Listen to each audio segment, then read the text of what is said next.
This is sort of what it's like with the idea of self. The selfing is an idea. The mental process is producing.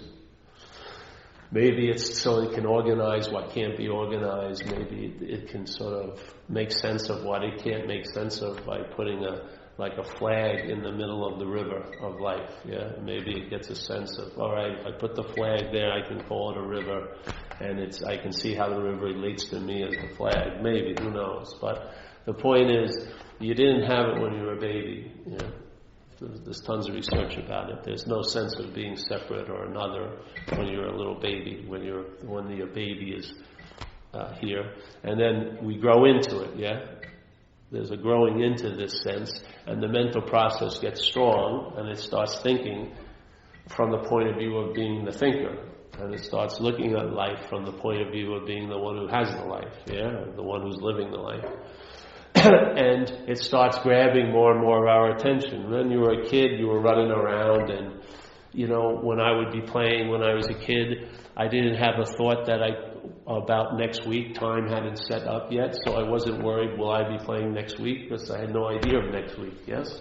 So because I was here, because I hadn't thought I could be anywhere else, there was no need for much improvement here. I didn't have a drive to learn how to meditate or go on retreats or anything. Everything seemed to be okay. I wasn't in an abusive situation, and it was just fine and dandy being a kid because I couldn't think of anything else. I wasn't walking around my house thinking my room was small and my mother was ugly and why am I not wearing Gap clothes and stuff like that. I had none of that going on whatsoever. And it was a freedom because I hadn't entertained all these possibilities, which I find are truly insane, actually. But now that seemed to be the norm, like I could be somewhere other than where I am. To me that sounds incredibly insane, but the mind's interpretation about life is based on that assumption that I don't have to be here right now, but you are, Or same thing when a feeling arises, there's the seeing of the feeling, and then the mental interpretation may be, I don't want to feel this, but you've already felt it. There's already been a conscious engagement with the feeling, or you wouldn't have the opportunity to say, I don't want to feel it, yeah? And it's a little too late, yeah, after the feeling's already been engaged with through what I believe you really are, which is awareness or consciousness, yeah? Then the mental interpretation, which is coming from our brain, part of the physicality jumps in and says, I'm the one who's conscious, yeah? So now, as soon as it takes the idea that I'm the one who's conscious, it has this belief that what is shouldn't be, I shouldn't have to feel this, but I'm feeling it, yeah? In other words, it takes it puts an interpretation on consciousness, which is just like if your eyes open, whatever flies by, you're going to see it. Now, you may have said, I didn't want to see a cuckoo today or a crow, but you will see one if your eyes looking in the direction where a crow's appearing. It's not following your edicts, you know what I mean? It's just consciousness is in contact here, happening through this apparatus, and then there's an afterthought that it's about me, and then that me comprises an insane amount of assumptions that it shouldn't have to be this way, let's say. Or, why did I think that? Why did I think that terrible thought today? Well, it's all based on the fact that the idea that you shouldn't have thought that is based on you being the thinker, isn't it? If you just saw thoughts as things that are arising, then you wouldn't have an opinion, so the opinions wouldn't be so strong about them because they wouldn't be about you. Yeah? They would just be thoughts going on. But because there's a prior thought to all the other thoughts, which is I'm the thinker of these thoughts, then it unleashes the dogs of the mental hell to have tons of opinions about the thought that just was seen. Yeah? Why not have the sense of the seeing of the thought to begin with? Maybe if your attention stayed there a little longer than a nanosecond, there would be a sort of a pause that you would then see how the mental process downloads meaning into the thought. And if you saw that happen, and you would see that you had nothing to do with that, nothing whatsoever, that you're the seeing of that, and that the thought isn't bringing the meaning to you. The mental process is giving the meaning to the thought. You haven't been privy to that. You believe the thoughts were driving you crazy. But the only thing that can drive you crazy is you. Yeah? A thought can't drive you crazy. A thought is just a thought. We can have the exact same thought, and based on our seeming condition, the thought will have maybe a lot of influence on you and not any on me, or a lot on me and not any on you. So it's not the thought. If it was, then the thought would have the same effect on everyone, yeah? Yeah. So it has to be, so where is the thought getting the meaning that it has? It doesn't come with that meaning. It's more like a vehicle that when something sees it, and then the mental interpretation arises and claims to be the thinker of it, that mental interpretation gives it the meaning. Yeah? The conditioning that this brain and this body and this mental condition has taken in now waits latently like an imminent possibility, and it gets a chance to manifest through the vehicle of the thought. Yeah? But there has to be a bridge from all this meaning to the thought. And the bridge, we play that role. Or we don't play the role. If we don't play the role, there's immunity to thought. If we play the role, we're at the effect of the thought. Yeah? The play the role is the bridge, and you could use, and it could be called, instead of the bridge of sighs, like an old album, you could just call it the bridge of my, M-Y. Yeah? So the bridge of my, yeah, as soon as the thought is coupled with the idea that it's my thought, that my allows all this possibility. You can't see it until it manifests, but it's there. There's like mental cloud, like the internet cloud. There's like a cloud of a lot of ideas and beliefs and thoughts and feelings and this and that are waiting to hatch here. They can't bring about their own birth, but they birth through us. Yeah? So here's the thought coming. I think it's about me, or I'm the thinker of it. That opens up this little door, this little portal. The thought meaning doesn't go there. The portal, the meaning comes from the portal. The thought didn't bring the meaning into the portal. The portal downloads into the thought. Yeah? It's important to see, because in this part you're a victim. The thoughts are fucking with you. That's a bad position to be in, as you know, in any aspect of your life. If you're the victim, you're screwed in a lot of levels, yeah? This is more about taking, it's not an empowerment, there's no one to be empowered, but its power is to see how it's set up, the horse and the cart, yeah? So, okay, so here's the thought, and I'm not feeling well, so I'm pretty open to any possibility up in this little fucking cloud of Paul, yeah? I'm not feeling well, I'm feeling a little shitty and this and that. So a thought about, this is going to last forever comes, yeah? Now, if I was healthy, I would just see it as a crazy thought. But now, it sounds pretty good. So, Jesus, now this thing gets injected, which has time in it. And so now the feeling bad that I seem to be in turns into a depression that I'm definitely going to be in for a rather long time. The thought didn't bring that about. Yeah? It was the relationship with the mind, through the word my, which is my mind, with the thought as the thinker. That's what gives it the power. Yeah? To try to get immunity from thought and not look at that is a fool's journey to me. You know, you can try all your affirmations as you want. You'll still believe if a really crazy, insane thought comes through, you'll take it to be real. You're lost right there. This is about seeing where it's coming from, how it's working, and then recognizing what's the quality that's not being honored in this event. The seeing of it. Yeah? What's allowing a thought to hatch? There must be consciousness of the thought. Or a thought would come and go and there would be no ruffle, there would be no tremor, there would be no echo produced. So there's an awareness of it, yeah? If the awareness could just be seen as with the thought, it would be a clear experience.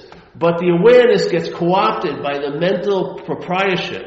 The mental process says, I'm the one who's seeing. I'm the one who's seeing. And now that awareness is now co-opted and is used to infect the thought with old fucking meaning. with old ideas, with old beliefs. Yeah? One thing goes wrong, the whole day's going to suck. Whatever it may be, you know your own flavors. You've lived under them for quite a while. How are those flavors being injected into... It's like Baskin-Robbins. Instead of 28 flavors in the same fucking ice cream, it's like maybe 53. You know, nothing's ever going to work out. I'm never going to be loved. Terrible things are going to happen to me. They're all the same freaking themes going over and over and over and again, injected into thoughts all the time. Yeah? And we're reacting to it as if it's so. So, basic thing is it's false evidence that appears real. Now, for something that's false to appear real, there must be someone that it appears real to. Because it can't be real. It can only appear real. Yeah? False evidence appears real. It can't be real. Yeah? False evidence being real just doesn't work. Yeah? False evidence appearing real. How does it appear real? There must be a someone that it appears real to. Yeah?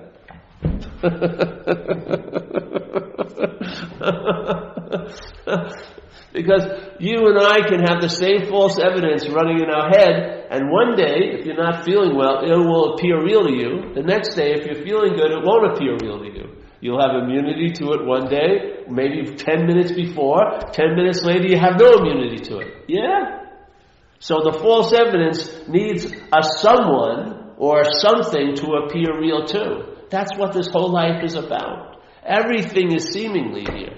Everything appears to be true or false to us. Yeah? Everything appears to be true or false to us. It's a statement a lot of people miss in recovery. They say it in one of the forwards. They say, we are 100 men and women who recovered from a hopeless state of mind and body. It doesn't say that. It says, we are 100 men and women who recovered from a seemingly hopeless state of mind and body. It's totally different than hopeless state of mind and body. If it was a hopeless state of mind and body, no one would recover. It would be hopeless, you know? If it was truly hopeless, your move of keeping getting loaded was a damn good idea. Put off the inevitable. It's going to be so fucking unbearable if this ever catches up to me. I'm just going to stay as loaded as I can until it catches up to me. That's a damn good amount of logic if it was a hopeless state of mind and body. But he says seemingly hopeless. So if you look at the definition in the dictionary, one of them is, it appears to be true or false to you. That's the whole play here, isn't it? It's a subjective experience. Things are appearing to be true or false to us all day, based on the condition we seem to be in, yes? Now, if the condition is a mental one, it's very, very, very, it changes quite a lot, isn't it? If it's an emotional one, it changes quite a lot. Is it a physical one, it changes quite a lot. But let's use the terminology. If it's a spiritual one, that doesn't change quite a lot. That's reliable. Yeah? If the spirit is of light or awareness, then that's a damn reliable place to look at things from. Yeah? So if you're seeing it from there, false evidence will usually be appearing to be false to you. You will have immunity. Before the fucking egg hatches, it will have already been dealt with. Yeah? You'll see it as false evidence, and that will be that. Its effects will be quite limited because its effects, the power to affect comes from you, not from it, from you. From your believing it, it sort of makes it so. Like Jesus supposedly said, it is done according to your belief. As you believe, so it is. It's very, in a sense, it's very true. It's a workable thing that's going on here all day. So what would happen if my condition wasn't based purely on physical, wasn't based purely on physical mental, wasn't based purely on physical mental emotional, wasn't based physical mental emotional material, wasn't based on all those things, because they can come and go and move around quite a lot, but was based on something that doesn't come and go and move around quite a lot, but is the primary context of this whole experience, which is consciousness. I would say even awareness is more clearer than that. Consciousness is an activity here. Awareness is something that isn't an activity. Yeah? It's infused in all activity, but it's contextual. So if your mind could rest there, let's say a little bit, then it could find a reliable condition to be assured of, yeah? faith would spring an incredible amount of immunity to the things that come and go. Yeah. And then what would happen is you would start having downloads about your quote-unquote own imprisonment. You would recognize it. You would see how it's set up, and it's not a stationary prison that you go in and out of, but it's a mobile prison. You're setting it up and constructing it everywhere you go.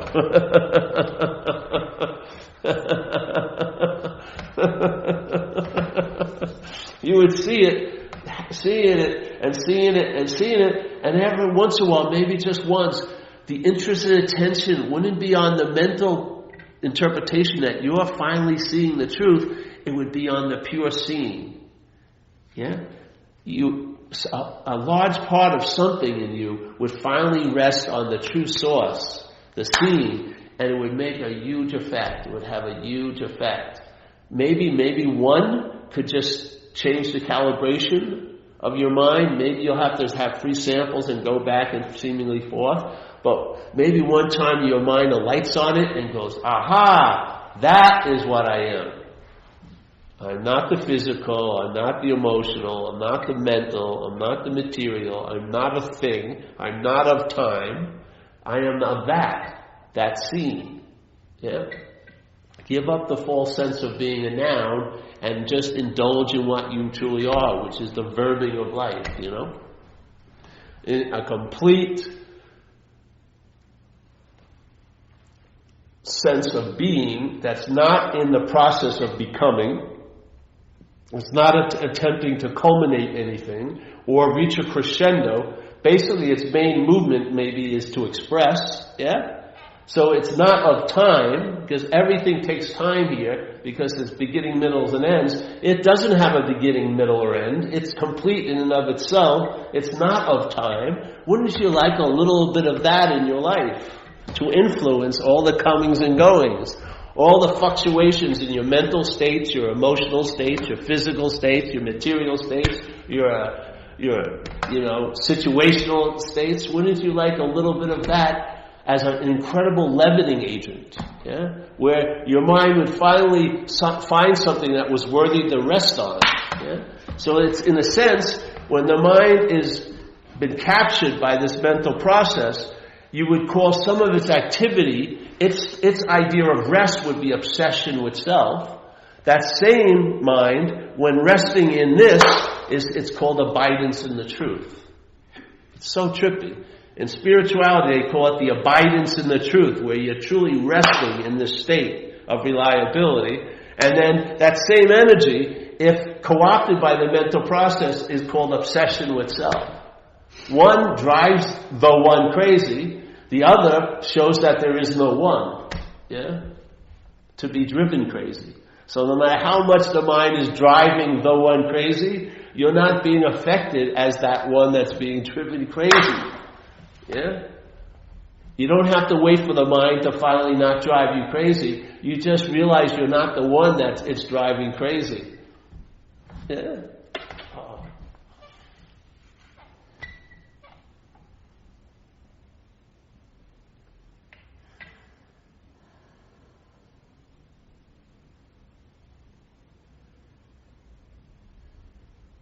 So that co-opting of the conscious contacts, the seeing, the hearing, the feeling, the tasting, the touching, and the mind sees thoughts like the eye sees birds, fly by. So those 6 senses which consciousness is moving through to have contact here, instead of being co-opted by this mental eye, that I'm the one that's seeing, hearing, feeling, tasting, touching, now you get the sense of the seeing, hearing, feeling, tasting, touching. You get the sense of the true rhythm of life. You're at the pulse of the real living. And you realize what was missing in your life was just that. Yeah? That in the truest sense, you were missing out of your own life. What you truly were wasn't being honored or attended to or even noticed. It was just being swamped by a mental interpretation and then stretched out in time so that you would forget the constant expression of love, which is when the seeming problem is appearing, the solution is always there. Yeah? When the seeming problem doesn't appear, the solution's always there, but there's no need to name it a solution. When the problem appears, the solution's always there. What happens in time is never going to outdraw timelessness. Yeah? What happens somewhere in a special, unique little mental corridor up there is never going to be everywhere to everywhere. Yeah?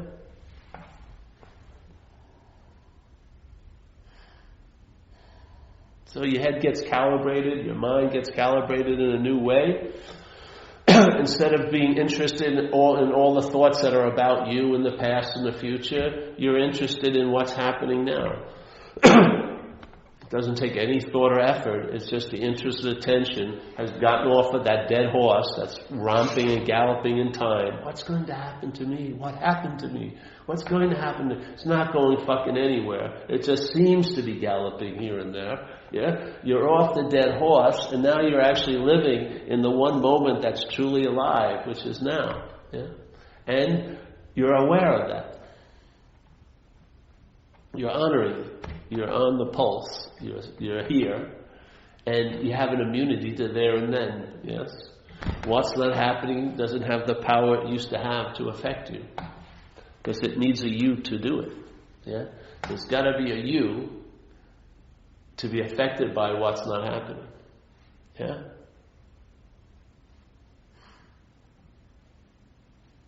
The you, the self, has to be remembered because it isn't so. Yeah? What's so right now needs no advertising. It doesn't need any validation. It doesn't need an affirmation. You don't have to coax it into an existence. It is what's so. What isn't so has to be remembered to seem to be so now. And that's what the mental process does by all the thinking about you. It thinks about you in the past, thinks about you in the future, and it goes, I was there, I will be there, I am here. That's its logic. I was there, look at all those pictures. Look at all those memories I have. I will be there. Why do you think this worry is so valuable? It's about me. I'm concerned what's going to happen to me in the future. That's a worthy thing to be worried about. So I was there, I will be there, therefore I am here. Yeah? That's its only proof, because you can't see it. Ask, find, try to find it. Try to find the driver inside.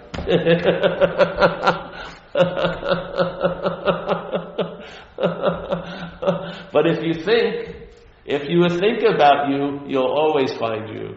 You'll find you in the past, you'll find you in the future, you'll remember it, and then you'll have a sense that I must be that now. But it's not true. Yeah? That logic can be broken by simple investigation, by a simple entertaining of the possibility I may not be that. It can break the whole illusion. It's like when they have those huge panes of glass and you find the center of the glass and you just hit it and it cracks the whole thing. That's exactly what it's like. You find the center of this huge mosaic of seemingly so, and use the center, the sense of being you. You hit that and it. And instead of having this tinted look of life, you now start seeing it, yeah? You start seeing it, not with this fake color of I, me, my, but you start seeing, like my friend says, you'll see blue is blue and red is red and green is green. You'll start recognizing what's so. Yeah? With no thought or effort on your part, it will just be a natural attribute that you're aware of, that you weren't before. Yeah? It's not like it grew, it was always there. It was a possibility that wasn't being entertained, so it didn't find fruition here. Just like all those possibilities of insanity that we have been entertaining have found fruition here.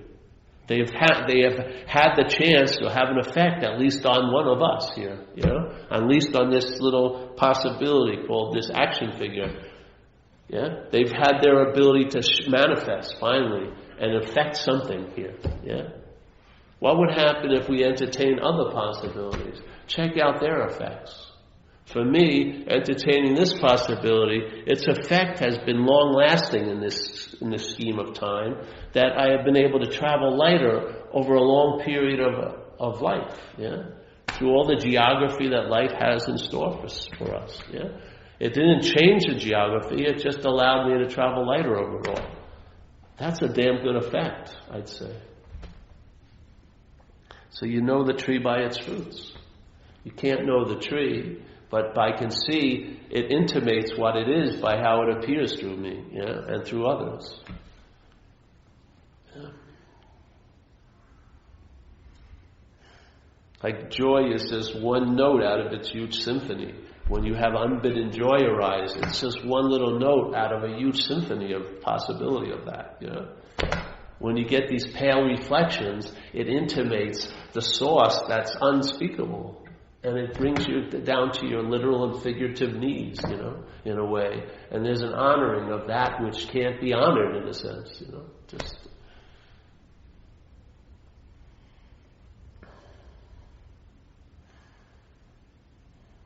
And it's been going on now for a while,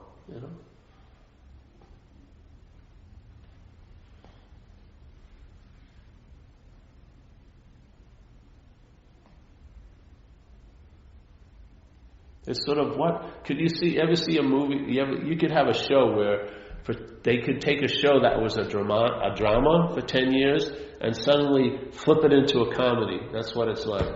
So here's the drama, taking self too seriously. And then something happens, and there's like a relief from the bondage of self, and then that drama, that which was a drama seemingly, is now a comedy. What you used to get so fucking affected by and take it so seriously, you're laughing your balls off, you know what I mean? It's just hilarious what a small little skit it's running all the time. But it's the power of the audience. The movie doesn't matter much. It's the audience is what gives it the meaning it has, You can make it into a drama or you can make it into a comedy. I've had it both, to tell you the truth. And I'll tell you, I'll go with the comedy any day. It's just a much lighter way to go. The thoughts have some doozies, man. They pull up like a dump truck. The mind injects a lot of meaning, and then you're the pit where it's dumped on. And you don't see it. Like the Course in Miracles says, you and I are the dreamer of the dream. We forgot we're dreaming this place, and yet we give everything all the power to affect us. We don't realize the thoughts power is from us by us believing we're the thinker of it, or it's about us. We're not trying to change 70,000 thoughts. We're just questioning one, which is, are you the thinker of them? Are you the thinker of the thoughts? If you're not the thinker of the thoughts, I'm telling you, well, find out. It's better to find out. But in my experience, the intensity and the weight of all the thoughts changed. Every damn thought that came through my head was lighter based on the idea of not being the thinker of it. Every damn one of them. Like right off the top, at least 10 pounds off of every one of them. So instead of walking around with like 10,000 pounds a day, I'm walking around with like 4,000 pounds. It's a lot nicer.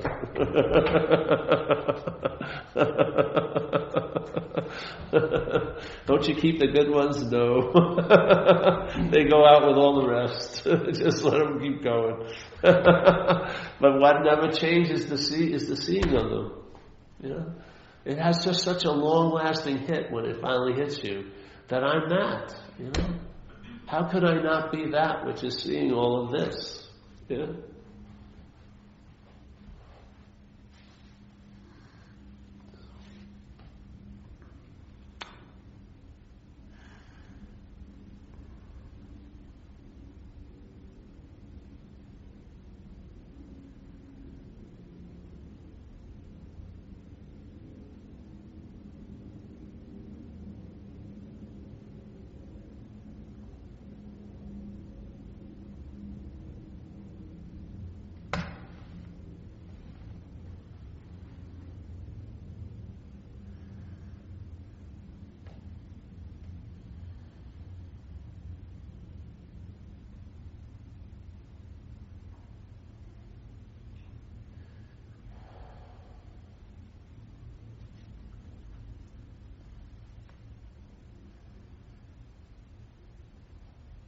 So look at time.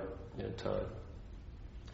I was into time yesterday because this meeting I went to, they're talking about a day at a time. So I was looking at time and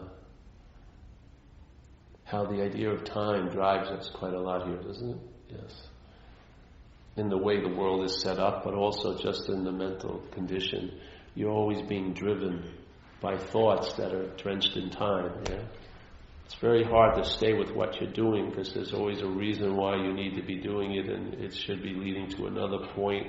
And there's this mythical arrival date where when I arrive there, it will make all of this fucking crazy shit probably worthwhile. And then I should get to a point where it'll be chilled out.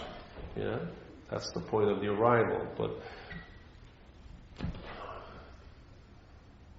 that's when I'm going to make it. Yeah? When I get there, everything will chill out. All this had a purpose. It was just to drive me to this point. And when I hit that point, then its purpose will be done and it won't drive me anymore. Has that worked out for you? Or do you go right as soon as you hit the arrival point, it becomes a destination, there's a new destination, isn't it? So the arrival, and then it's a departure to the next arrival. And basically, if you look at it over time, you're being driven like a herd, yeah? You're being driven like a work animal, in a sense. You can't stop to drink anything, because the drinking has to have a reason. I'm drinking this so I can do more of whatever. There's never a fucking point where there's just like, you stop. Yeah? And as long as your interest and attention is wedded to the thought system, you'll be driven, almost like a form of slavery. I've watched it because I was taking hikes. I was taking a hike with some people, and I watched them, and while they were hiking, they were like, you could see their minds. It was like 4 steps ahead of them, and they were planning the next hike. Well, they were on this this hike, and then in recovery they go, you got to do 90 meetings in 90 days. And they say, how many meetings should I attend? And I would say, how about this one? The one you're at would be a damn good one to attend. You know what I mean? It's great to have a plan, but attend this one. But if you attempt to do that, it's very difficult to feel you have enough value to stay there.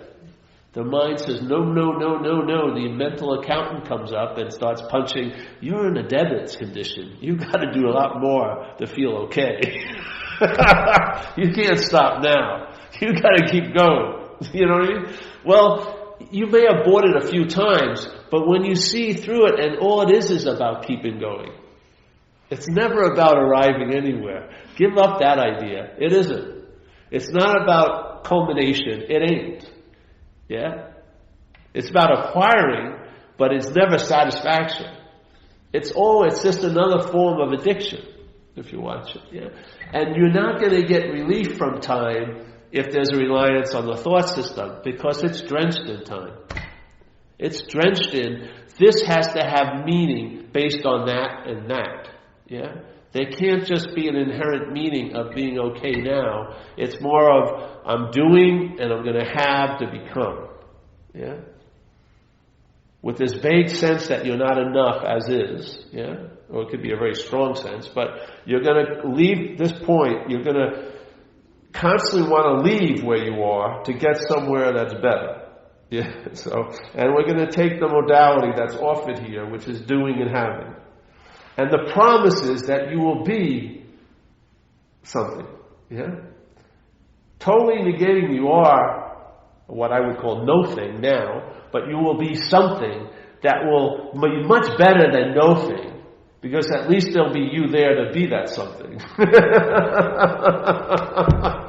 So of course it'll be better than no thing, because you'll be there. You'll be special or somehow, yeah? And yet, has it ever really worked? Or is it just a fucking story to drive it's like it goes with the slavery. It's like one of those Negro hymnals where they used to work in the cotton field. They would be singing, but they were going to be in the cotton field, we will be relieved, but they never relieved, yeah? But they would keep singing, we will be relieved, with the hopes that they'd be relieved, but they never got relieved. Yeah? This is like, I am going to arrive, And then I know all these behaviors will be dropped because the purpose of them will be done. They were there to motivate me, drive me to a point that's so much better than now. But that's not the case, is it? It's a form of slavery, isn't it?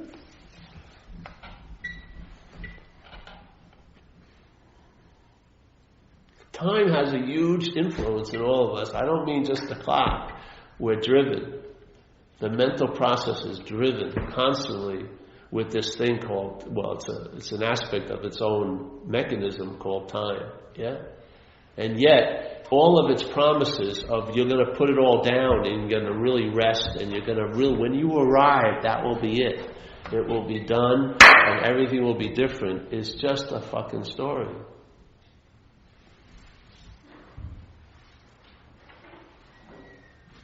How can you be relieved of the effects of the system if you're taking yourself to be the system, being the thinker of it? Yeah?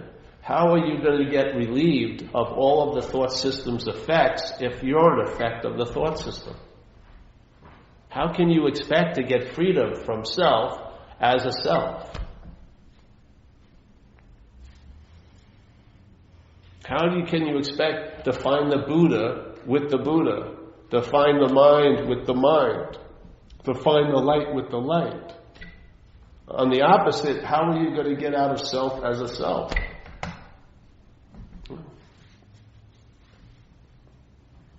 You're not that. If you're not that, then inherently you are never in self, and that's being out of it. Yeah? The experiencing of being out of it is not that you escape what you were in, it's a realization you were never in what you wanted to escape from. Yeah? That's the feeling of being out of self. Is the clear realization you were never in a self. You were never a self. So there's no drive or need to get out of it. That's worthy of your attention and interest.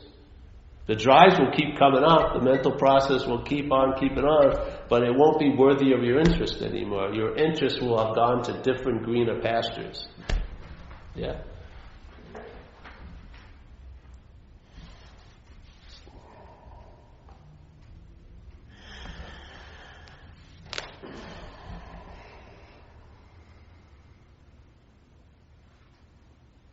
So just entertain the possibility. Let it in. Selfing's like a thick membrane. The antidote is delivered like with the poison. You hear it conceptually, your mind thinks it gets it or understands it, but that's like the mail slot to this little enclosed membrane of selfing. It drops in there, the selfing reads the envelope, thinks it got it, throws it away, and what's in the envelope is no thing, sort of grace or whatever. It gets out and starts eroding the system from inside. And then it will lead the little bouncing membrane of selfing somewhere where it will be confronted with things it can't cope with or deal with, and it will crack open, and then the mind will be freed. Yeah? The mind will leave the idea of being a self. Doesn't need to do anything else. It will just recognize, I'm not that. You know? I'm not all of that which is implying I'm a someone. All of that is just inferring that there's a someone. All of that is just assuming that there's a someone. All of that is just pointing that there's a someone. I have never seen that someone. I have never sensed that someone. There is no one there. I am that. Seeing of that. I am that. So there you go. My handler's giving me the cut it off. My manager.